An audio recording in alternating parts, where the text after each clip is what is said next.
Olá, a graça e a paz do Senhor Jesus.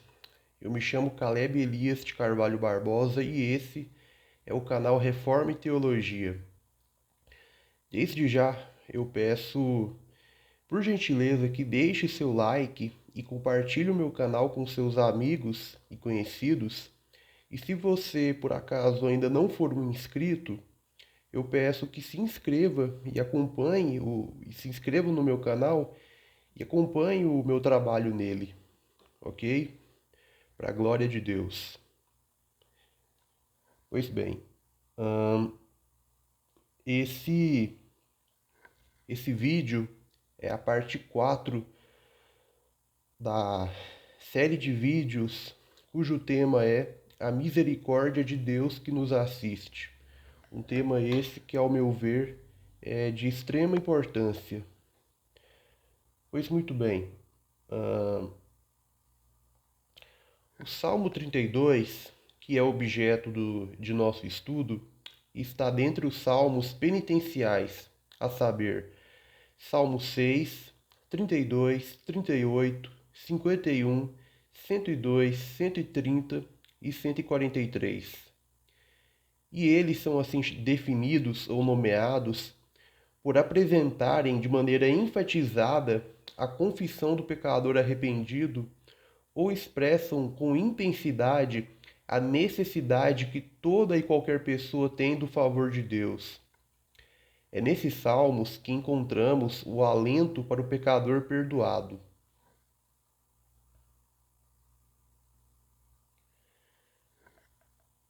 Além da gratidão, versículos 3 ao 8. Nesse salmo encontramos também instrução, versículo 8, que faz o contraste diferenciando o comportamento do homem íntegro do comportamento do homem ímpio. Ou seja, há um contraste entre aquele que vive uma vida íntegra e aquele que vive uma vida ímpia. Homem íntegro e homem ímpio. Versículo 10. E a palavra para estimular todos os perdoados a se regozijarem no Senhor. Verso de número 11. A estrutura desse salmo é muito clara. 1. A bênção divina, versos 1 ao 2. 2. O pressuposto da triste experiência do pecado, arrependimento, confissão e perdão, versos 3 ao 5. 3. A experiência do perdão proporciona coragem para se refugiar no Senhor, versos 6 ao 7. 4. A deliberação divina de nos dar instrução, versos 8 ao 10. E por fim, ponto 5. Convite a todos os que estão justificados a se alegrarem em Deus. Verso 11. Davi, nesse salmo, narra a sua experiência de vida tendo como princípio a misericórdia de Deus, pela qual ele perdoa, não dando ao pecador e ímpio o que ele merece. É nessa passagem da Escritura que ele compartilha com o povo de Deus a bênção do perdão, expressando a intensidade e gravidade do seu pecado e a bem-aventurança em ser fiel a Deus.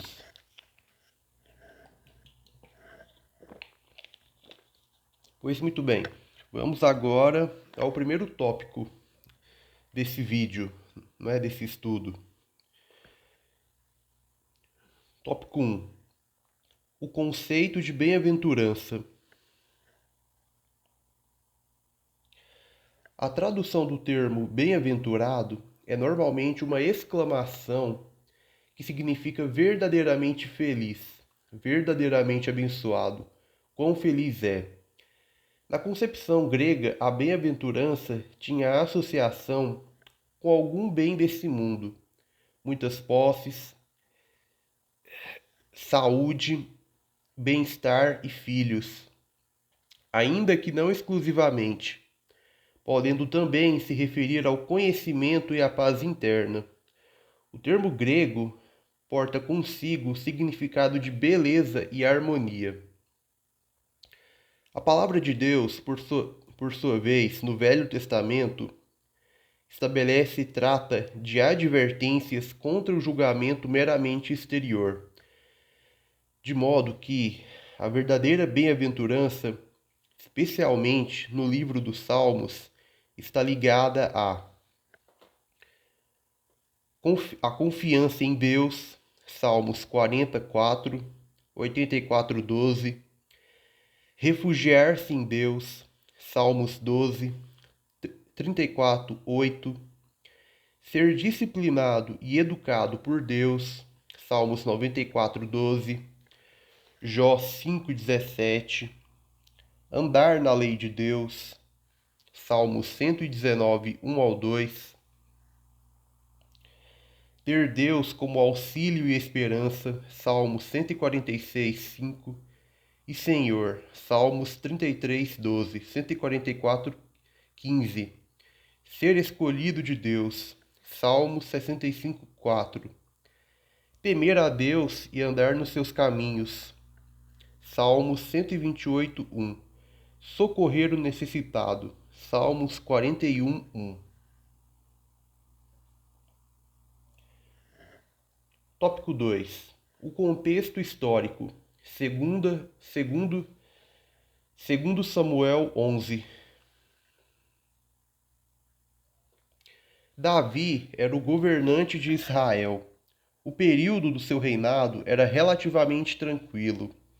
Num determinado momento, enquanto o exército de Israel estava guerreando contra os amonitas, Davi não estava no local da batalha.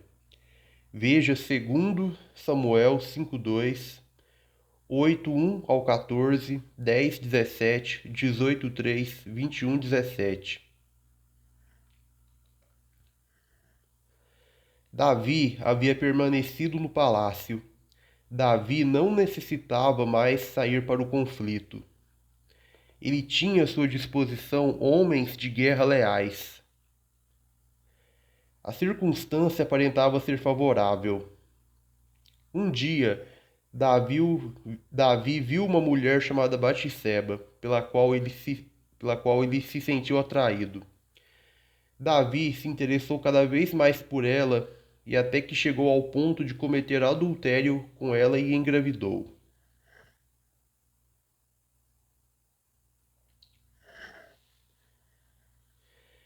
Sobre a tentação de Davi, João Calvino comenta: este texto nos adverte que, quando nos sentimos tentados e inclinados a algum vício, devemos imediatamente nos controlar e impedir Satanás de entrar e tomar posse de nós.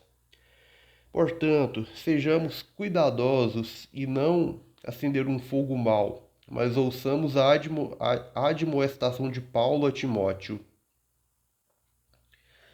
Reavives o dom de Deus. 2 Timóteo 1,6. Ele usou essa ilustração que significa fazer prevalecerem os favores que ele tinha recebido. Ele chama isso de reviver. Por quê? Porque quando Deus planta em nós uma pequena gota de sua graça, se formos muito preguiçosos e negligentes em fazê-la prevalecer, é como se estivéssemos extinguindo totalmente essa gota de pureza. Portanto, devemos colocá-la em operação. É como um fogo que está pronto para ser aceso novamente, de modo que possa novamente arder em chamas e continuar queimando. De fato, isso é frequentemente mencionado na Escritura, que extinguir a graça de Deus é como apagar o fogo. Mas, quando possuímos uma única centelha da graça de Deus, devemos imediatamente ser cheios de verdadeiro zelo e ardor, para que esse fogo não se apague. Sejamos cuidadosos, portanto, para não o apagar com a nossa falta de cuidado, e protejamo-lo com orações e petições, e o mantenhamos aceso. Isto é, quando tivermos algum pensamento mau, Não o alimentemos até que o nosso coração seja finalmente incendiado, para que o expulsemos assim que pensarmos nele. Também não devemos nos encorajar em um desejo perverso e misturá-lo com outro pensamento vicioso que já temos. Então, isso é o que devemos levar em conta quando, quando vemos que Davi perguntou quem era aquela mulher.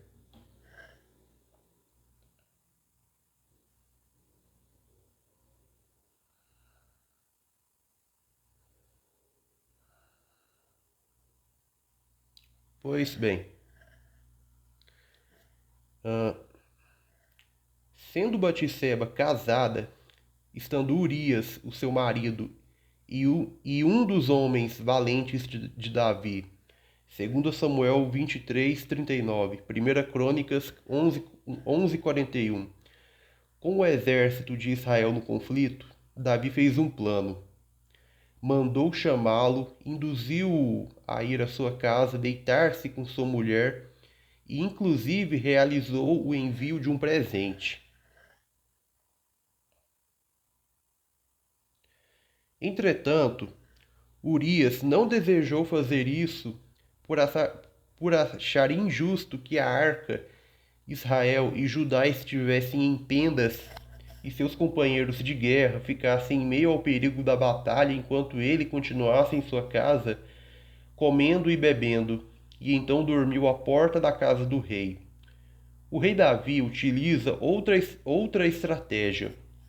Faz Urias comer e beber bastante e se embriagar, e então fosse para sua mulher. Todavia, isso não adiantou nada.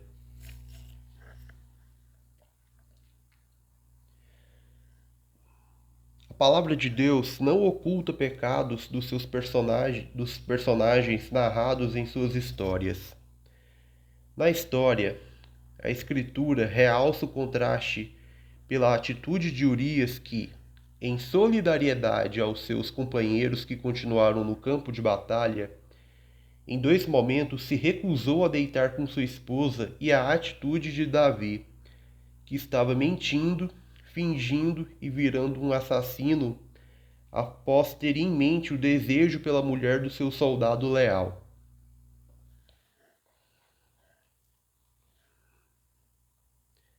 Não satisfeito, Davi concebe e faz uma estratégia ainda mais perversa e então manda, através do próprio Urias, a sua sentença de morte.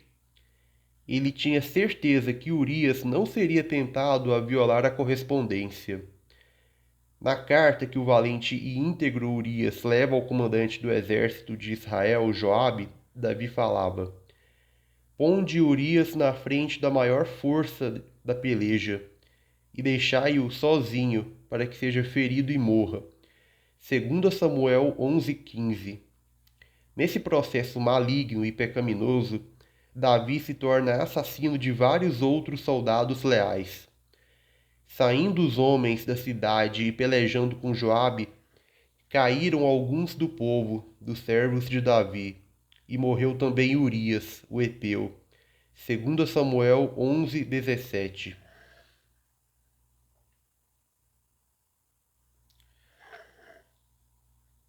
Davi utilizou os meios dados pelo Senhor para não ter o arrependimento, mas para agravar de modo assustador a sua perversidade.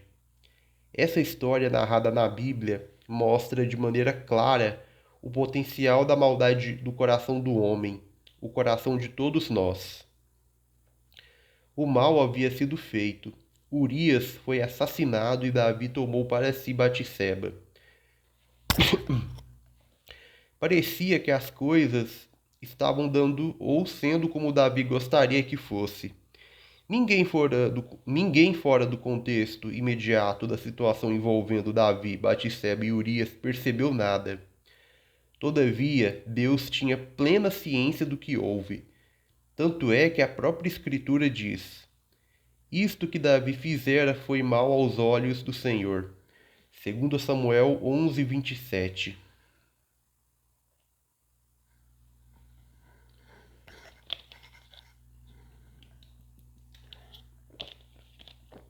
Davi passou uma difícil batalha. Não havia exércitos, perseguição, fuga, sede ou fome. O inimigo era ou estava no coração de Davi. Era a cobiça. Geralmente, o inimigo mais difícil de ser combatido está dentro de nós. Não se deve tentar resistir ao pecado, se deve fugir do pecado. A cobiça, ao tomar conta do coração, assume a posição de Deus e aquilo que é cobiçado passa a ser adorado, é um ídolo. Colossenses 3:5. O grande estrategista e valente Davi caiu e tombou. A sua queda foi tão grande em intensidade ou magnitude que a sua história narrada na Sagrada Escritura serve de alerta para todos nós.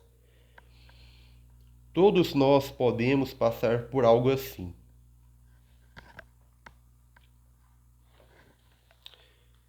Se sentir autossuficiente é estar perto da queda.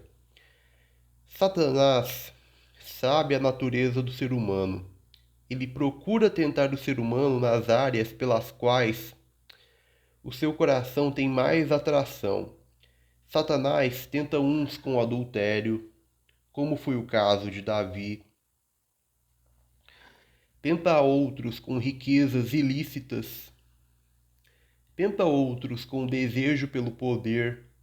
Tenta outros com a feitiçaria ou artes envolvendo a magia e ocultismo e etc. Por mais santos que sejam os servos de Deus, eles não são invulneráveis às tentações feitas por Satanás, que muitas vezes causa fascínio aos nossos olhos e lança a concupiscência em nossos pensamentos. Quando damos ouvidos ao diabo, a nossa queda começará a ocorrer e seus efeitos serão espiritualmente danosos em nós ou para nós. O puritano Dick, ou Daico, não sei como se pronuncia o nome dele, mas enfim. Em sua obra O Mistério da Autoilusão, disse: as provações vêm em meio à prosperidade. Ela não é superada pela adversidade. Há muitos que não são detectados pela aflição, embora sejam pela paz e pela prosperidade. Algumas pessoas do tempo da Rainha Maria, que mantiveram suas vestes de fé e boa consciência, apesar de todo o abalo de ventos violentos que sopravam muito ferozmente naquele tempo, mais tarde, pelos raios agradáveis daquele doce brilho do sol que se seguiu, foram tentados a desabotoar-se e tirar seus casacos, ou pelo menos a usá-los mais folgadamente. Como Davi foi inocente em suas aflições. Se 100 Batsebas tivessem se encontrado com ele no deserto, ele não teria sido abalado, mas depois, quando estava despreocupado em seu reino, quão facilmente ele caiu. Dessa forma, como aquelas mulheres que cantavam sobre Saul e Davi com alegria e felicitações, Saul feriu seus milhares, porém Davi os seus 10 milhares. Podemos verdadeiramente cantar sobre as provações de Davi com pranto e lamentação.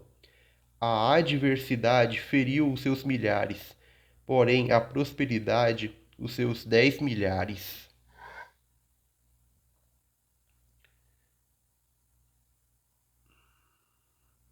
A nossa vida sempre tem, em alguma área, seja ela social, familiar, intelectual, financeira, profissional, ou qualquer que seja, tentações.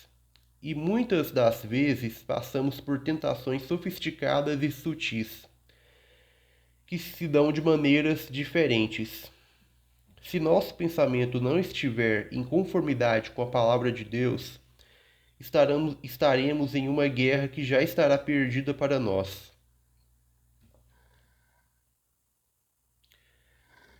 Não podemos brincar com o pecado e nem sermos negligentes quanto ao que a Bíblia fala acerca das tentações. O nosso coração foi corrompido pelo pecado, e mesmo após a nossa regeneração e justificação, ainda assim estamos sujeitos a praticarmos o mal concebido em nosso coração e que em diversas ocasiões ele deseja.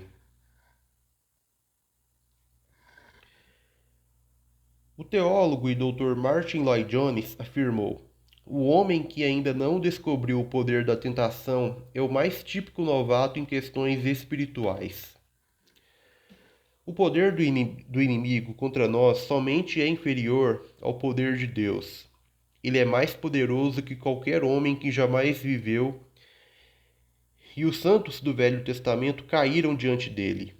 E Calvino falou: aqueles que a tal combate se preparam na confiança de si mesmos não compreendem suficientemente com quão aguerrido e bem equipado adversário tem que enfrentar.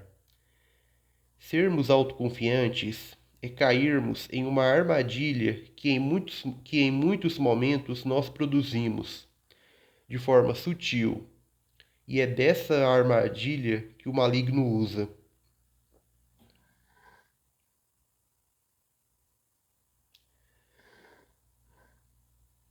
Davi, ao que parece, evidencia ter se esquecido do seu pecado e permaneceu vivendo tranquilamente, se entregando, como disse o próprio Calvino, a uma letargia espiritual profunda. No entanto, um ano depois, o profeta Natã foi enviado pelo Senhor a Davi, contando a ele uma parábola na qual contava a história de dois homens numa cidade, um rico e um pobre. O rico tinha gado em grande quantidade e muitas ovelhas. O homem pobre tinha somente uma cordeirinha que tratava como filha. O homem rico, tendo recebido um viajante, pretendendo-lhe oferecer um banquete, não tendo constrangimento, tomou para si a cordeirinha do pobre, a preparou e serviu como prato principal ao viajante que tinha chegado.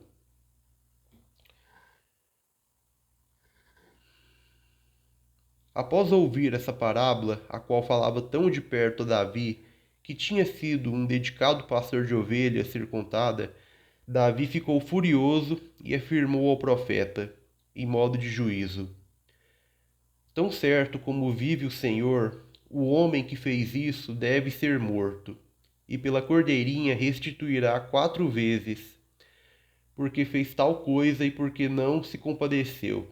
Segundo Samuel 12, 5-6.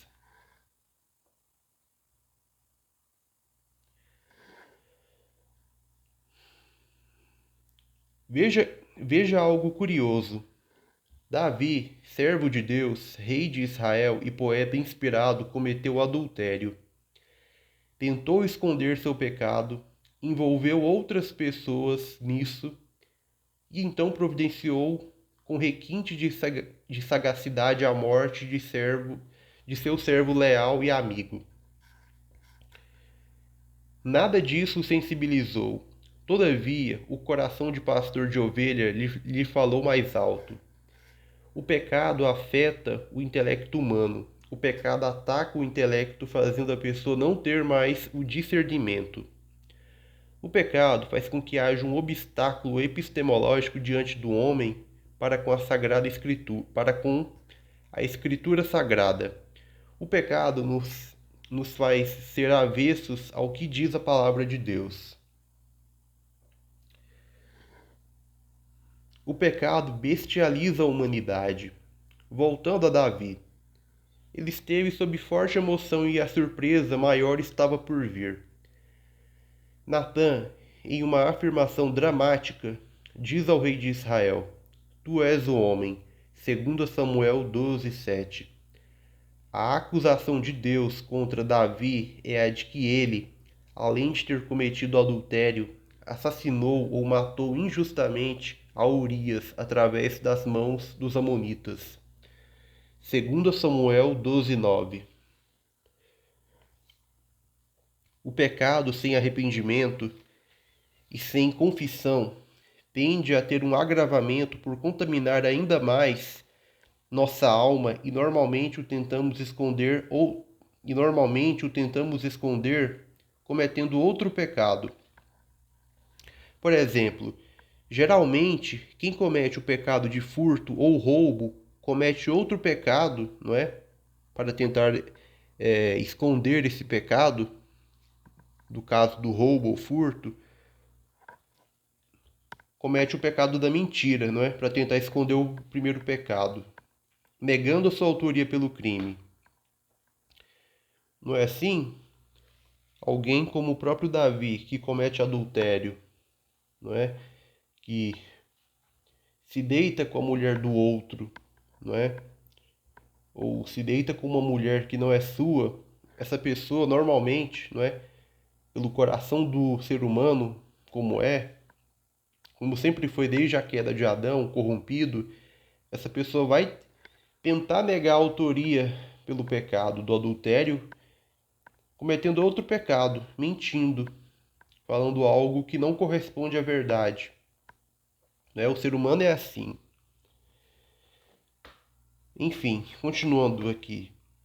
Tendo sido confrontado por Deus mediante o profeta Natã com a parábola contada por ele, Davi se dá conta do que havia cometido. Estando arrependido, Davi, com muita angústia, declara: Pequei contra o Senhor. 2 Samuel 12:13. Com essas poucas palavras, Davi expressou seu foco no arrependimento.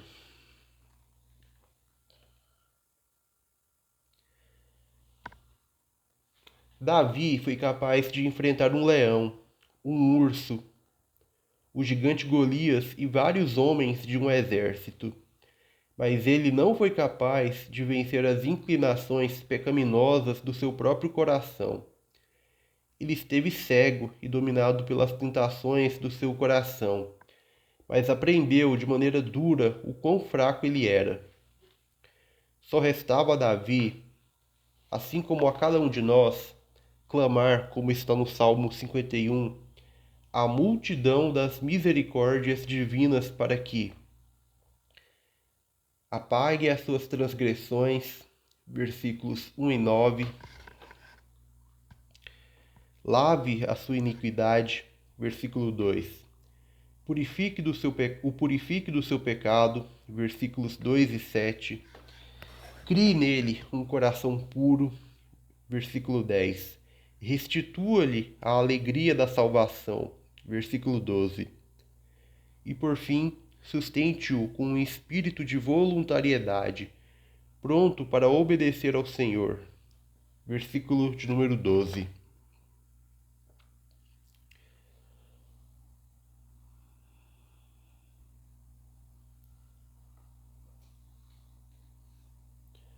O Deus da misericórdia perdoa a Davi. Disse Natã a Davi: Também o Senhor te perdoou.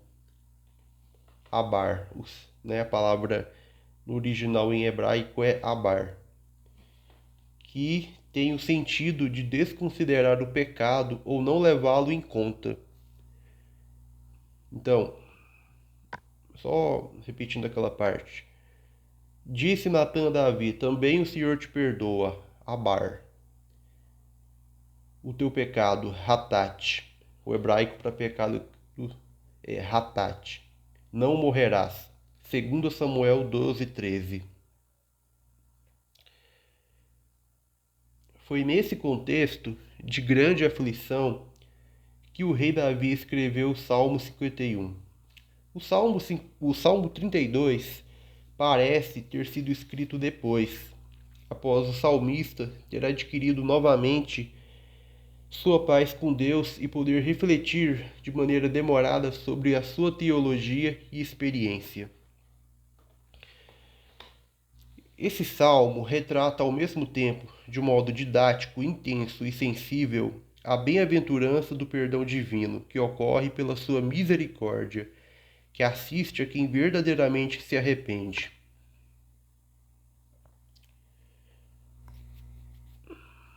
Como disse Calvino, só serão bem-aventurados aqueles que põem sua confiança na misericórdia de Deus.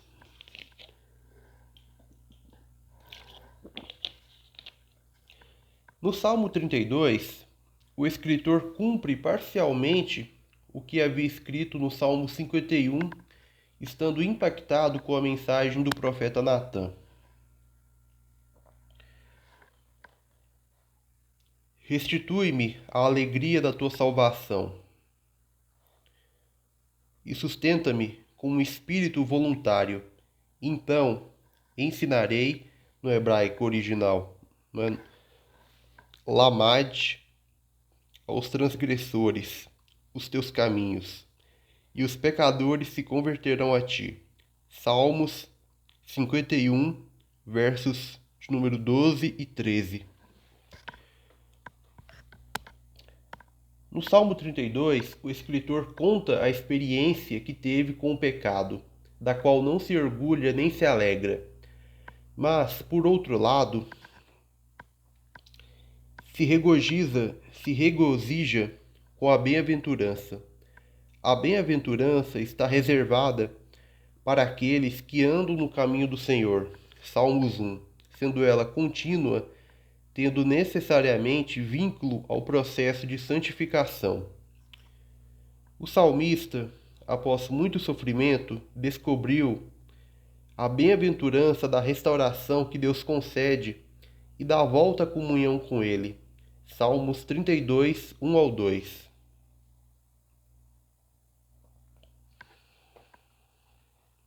A misericórdia do Senhor sempre é expressada quando há o arrependimento e confissão de pecados. E então o salmista afirma: muito sofrimento terá de curtir o ímpio, mas o que confia no Senhor, a misericórdia, reset, no original em hebraico, o assistirá. Sabab, na língua hebraica. O termo em hebraico para assistirá é sabab. Salmos 32, 10. E por fim, chegamos ao quarto tópico, o termo para assistir. O termo, que possui um sentido e significado literal e figurado, é cercar, contornar e envolver. Esse termo é utilizado para descrever as voltas que o exército de Israel deu em torno da cidade de Jericó por 7 dias. Josué 6, 3 ao 4, 7, 11, 14 e 15.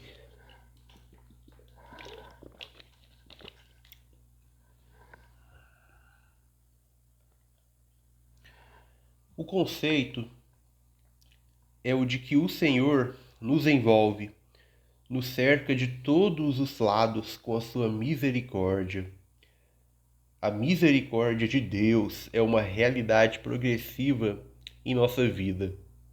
No entanto, ela se expressa de maneira clara para nós depois que tomamos consciência do nosso pecado, de nossa falta de poder para vencê-lo por nós mesmos e do perdão divino. E o Espírito reforça em nossa consciência a certeza do perdão dado por Deus.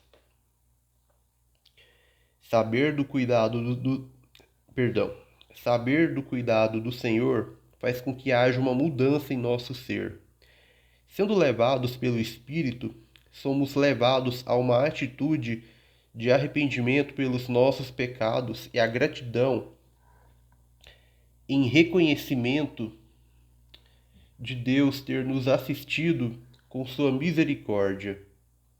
A misericórdia de Deus nos constrange, assim como o seu amor. Pois bem, aqui concluímos mais uma parte, né, dessa série de vídeos, cujo tema é tão importante e necessário para a nossa edificação cristã, não é? Para a edificação do nosso conhecimento, não é? Enquanto servos de Deus. Pois muito bem, eu peço que você compartilhe esse vídeo, se inscreva no canal e deixe seu like. Envie a outras pessoas para que elas possam estar sendo edificadas com a mensagem bíblica, não é? Da palavra de Deus. Amém? Então é isso. Eu espero que Deus tenha te edificado com esse vídeo. Eu espero e peço a Deus que ilumine a sua mente, o seu conhecimento e que você cresça, continue crescendo na graça do Senhor. Amém? Pois bem, é isso. Até o próximo vídeo. Que a graça e a paz do Senhor Jesus esteja com você hoje e para sempre. Deus te abençoe.